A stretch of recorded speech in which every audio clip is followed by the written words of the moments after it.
Jadi judul ini adalah hal yang pertama akan dibaca oleh reviewer pada saat kalian menulis karya ilmiah. Maka judul itu harus dibuat semenarik mungkin, seinformatif mungkin, tidak boleh terlalu panjang. Karena kalau terlalu panjang maka tidak efisien, tidak efektif dan tidak informatif. Jadi sebaiknya kita menggunakan kata-kata yang menjadi kunci pada penelitian kita atau riset kita. Jadi biasanya judul itu tidak lebih dari 12 kata. Jadi singkat, padat, informatif, gampang diingat, dan mengundang rasa penasaran orang untuk membaca tentang riset kita, terutama jika itu adalah riset baru terkait inovasi pada suatu hal, baik produk maupun jasa. Nah, judul itu bisa dilengkapi dengan subjudul. Ini adalah contoh subjudul ya. Jadi setelah judul utama itu adalah subjudul. Jadi itu adalah hal pertama yang harus kalian ketahui tentang judul pada sebuah karya ilmiah.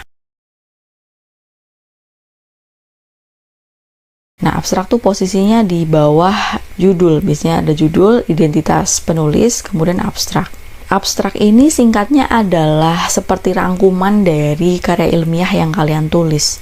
Nah, ternyata abstrak itu juga punya struktur lagi. Jadi, abstrak yang utuh itu harus memiliki 4 hal. Harus berisi latar belakang, jadi masalahnya apa. Kemudian tujuan kalian melakukan riset itu apa. Kemudian yang berikutnya adalah metode. Jelaskan secara singkat metode apa yang digunakan atau kalian lakukan pada saat melakukan riset itu. Dan terakhir, jangan lupa harus ada hasil atau kesimpulan dari riset atau penelitian kalian.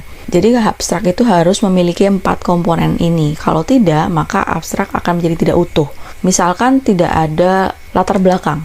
Tidak ada masalahnya seperti apa, masalahnya tidak jelas seperti apa, tapi langsung kalian sebutkan tujuan komunikasi ini adalah bla bla bla. Atau ada latar belakang, ada tujuan, tapi tidak ada metodenya. Itu juga sering dijumpai. Atau ada ketiganya, tapi hasilnya belum ada.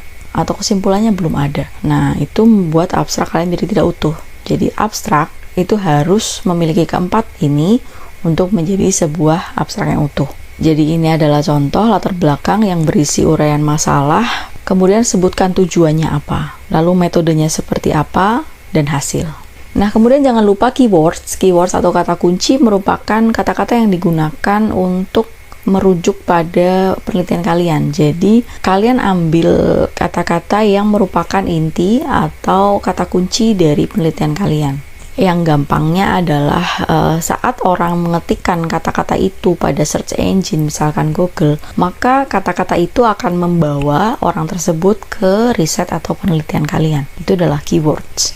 Nah, jangan lupa abstrak itu harus ditulis dengan sebaik mungkin, karena abstrak merupakan muka pertama atau kesan pertama dari penelitian kita. Biasanya orang akan memutuskan untuk membaca lebih lanjut atau tidak sebuah riset karya ilmiah itu dari abstraknya. Jadi kalau abstraknya wah menarik, informatif, jelas, maka biasanya akan dilanjutkan lebih detail dengan membaca isinya.